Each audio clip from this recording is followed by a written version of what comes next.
Hello everyone, तो चलिए आज की वीडियो स्टार्ट करते हैं, जो कि है हमारी एडवांस ऑर्गेनिक केमिस्ट्री 2 की सेकंड यूनिट। हम फर्स्ट यूनिट ऑलरेडी कर चुके हैं पूरी, और इसकी जो आपको सारी वीडियोस हैं वो चैनल पे मिल जाएंगी। अगर आप लिंक देखना चाहते हैं तो डिस्क्रिप्शन बॉक्स में मिल जाएगा, और अगर आपको नोट्स चाहिए, पीडीएफ चाहिए, तो वो आप टेलीग्राम चैनल पे जाके देख सकते हो, जिसकी लिंक भी आपको डिस्क्रिप्शन बॉक्स में मिल जाएगी। इससे पहले हमने एडवांस स्पेक्ट्रल एनालिसिस का सिलेबस कवर किया था। अगर आप वो देखना चाहते हैं तो वो भी आपको, उसकी जो लिंक है वो आपको डिस्क्रिप्शन बॉक्स में मिल जाएगी। नहीं तो हमारे चैनल पे सारी वीडियोस जो है वो पड़ी हुई हैं, तो आप जाके वो भी देख सकते हैं। तो चलिए इसका हम फर्स्ट टॉपिक स्टार्ट करते हैं, जो कि है हमारा coupling reactions in peptide synthesis.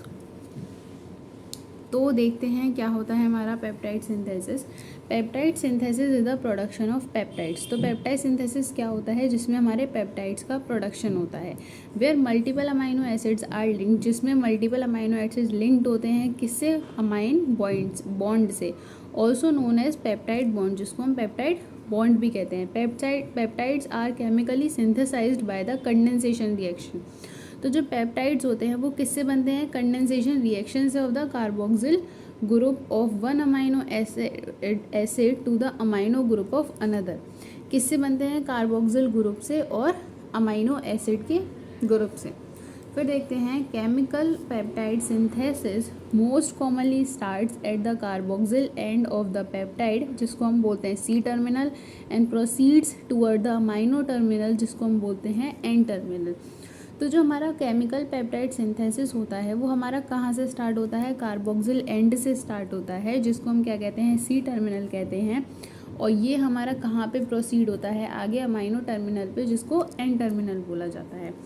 ठीक है, ये आपका एग्जाम्पल है पेप्टाइड सिंथेसिस का, ये आप देख सकते हैं यहाँ पे। फिर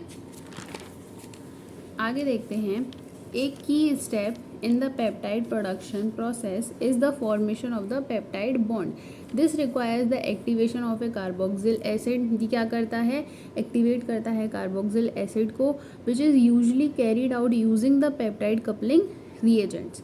If the activation of carboxylic acid is slow, the coupling reagents will be degraded and will no longer be able to activate the carboxyl function. अगर कार्बोक्सिलिक एसिड का एक्टिवेशन स्लो होगा तो क्या होगा, कार्बोक्सिल फंक्शन जो है वो activate नहीं होगा। ये इसकी एक रिएक्शन है जो आप चाहो तो करके आ सकते हो। ठीक है, फिर है हमारा the coupling reaction in which coupling reagents are used in the peptide bond formation in peptide synthesis. कौन कौन सी हैं the coupling reagents are carbodiimides, uronium salt, phosphonium and aminium salts, fluoroformamidinium coupling reagents, और next हमारा organophosphorus reagents. अब इनकी reactions देख लेते हैं रिएजेंट्स की पेप्टाइड सिंथेसिस के। तो पहला है हमारा कार्बोडीइमाइड कपलिंग।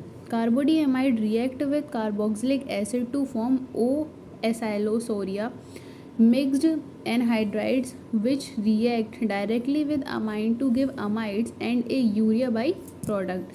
तो ये क्या करता है, हमारा कार्बोक्सिलिक एसिड से रिएक्ट करता है क्या बनाने के लिए, ओ एसाइलोसोयूरिया, जिसको मिक्स किया जाता है एनहाइड्राइड से, जो रिएक्ट करता है अमाइन से, क्या देने के लिए, अमाइड्स और यूरिया देने के लिए। यूरिया क्या होता है, इसमें बाई प्रोडक्ट होता है। तो ये हमारी इसकी रिएक्शन है, ये रहे हमारे कार्बोडीमाइड्स, ये रिएक्ट्स करके क्या बनाएंगे, एमाइड और यूरिया। अब इसमें डीसीसी का और डीआईसी का देख लीजिए स्ट्रक्चर है। डीसीसी क्या होता है, हमारा डाईसाइक्लोहेक्सिल कार्बोडीइमाइड, और डीआईसी होता है डाई आइसोप्रोपाइल कार्बोडीइमाइड। ठीक है, अब दूसरा देख लेते हैं यूरोनियम सॉल्ट। तो इसमें क्या होता है, a one pot selection in which the active ester is prepared as an intermediate and then react with the amine. तो इसमें जो एस्टर होता है उसको प्रिपेयर किया जाता है कैसे, इंटरमीडिएट की तरह, जो कि रिएक्ट करता है अमाइन से। In solution benzotriazole uronium species are in equilibrium with the guanidinium species. तो इसमें क्या होता है, जो बेंजोट्राइएजोल यूरोनियम होता है वो इक्विलिब्रियम होता है किससे, ग्वेनेडियम स्पीशीज से। तो इसमें ये है हमारा यूरोनियम सॉल्ट, जिससे हमारा क्या होता है, इक्विलिब्रियम होता है किसके, ग्वेनेडियम सॉल्ट के। ये है हमारा HATU और HBTU के स्ट्रक्चर हैं, जो कि आप चाहो तो बना के आ सकते हो, नहीं तो जो रिएक्शंस हैं वो इम्पोर्टेंट है, तो आप इनको ज़रूर कर लें। ठीक है, ये स्ट्रक्चर मैंने बना दिए हैं, चाहो तो आप बना दो, वरना ऐसे कोई इशू नहीं है, पर ये जो है ये आपको ज़रूरी करना है। अब देखते हैं नेक्स्ट